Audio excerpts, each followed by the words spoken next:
All right, St. Louis. I'm coming back on again, St. Louis. I've been coming on quite often. The reason I'm coming on St. Louis as often as I come on is because we, unfortunately, became comfortable with our way of living. We're all seeking material things, St. Louis, but yet we fail to realize that the material things are only going to last for so long. We should be trying to find out, how does the mind work? How can we reach a higher level of awareness? That's what we should be seeking to find, but yet we're constantly trying to figure out, St. Louis, whether or not we can buy this big house, big car, get this six-figure salary, but yet who's to say your heart's going to last long enough to enjoy what you're seeking to find? Who's to say that your mental capacity is going to last? Who's to say that the system in which you're seeking to find can compare to your mind becoming whole? And as a result of it becoming whole, we can stop the decay, or we can stop your death. We're rushing to gain so much in this life because we believe that this life is short. And there's a life expectancy as we believe. What happens if we're going the wrong way and the life expectancy is 13.8 billion years versus 80 to 90 years? We talked about a closed system, conservation of energy. That system has a beginning and it has an end.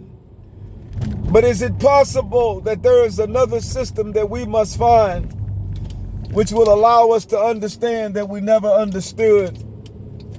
I'm one to believe that's the case, St. Louis. I'm one to believe that we've not grown to know that we were unfortunately following deception. I'm one to believe that the human mind, has the ability to evolve beyond where it has evolved to.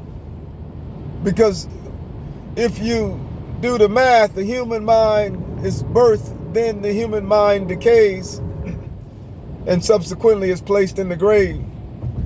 But what happens if we come up with a system, a perpetual motion machine system that has not an ending, nor a beginning? It's the truth. It's Alpha and Omega.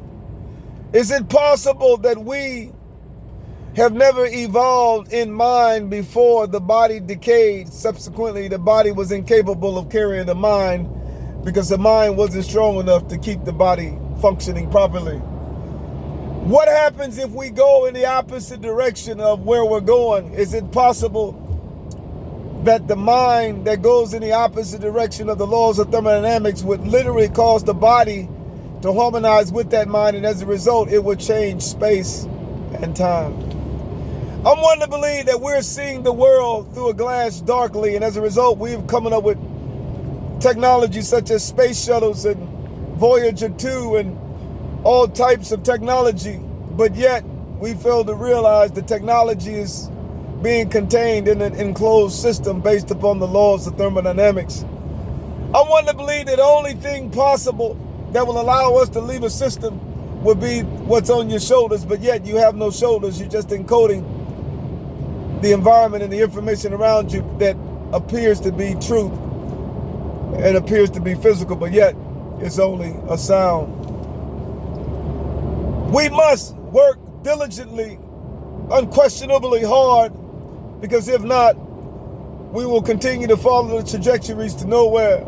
Generation after generation after generation will die. But everybody's excited, even though they're dying, because they can't perceive beyond their death, and because they have not the power to know there's something greater than what they know. So they formulated fables and stories and religion, false doctrine. We came up with deities. We were trying to be like Mike, but yet we failed to look in the mirror and acknowledge ourselves as becoming one with that truth. And as a result, your sound will change, and you will change the fabric of space and time. If we don't do this, St. Louis, nothing's going to change. Murders, rape, pillage, wars, rumors of wars will continue. We will continue to go down this spiral to nowhere. We will continue to have storms and earthquakes and hurricanes. We will continue to have plagues. We will continue to have so much of nothing. But yet, we fail to realize that there was so much more that we could have had. I'm one to believe the time is not tomorrow, the time is today, but it's up to us to say all or nothing. And we must do this for our grandbabies, our great-grandbabies, our children. And the time must start right now. Until next time, remember, there's a brother that loves you like no other. God bless.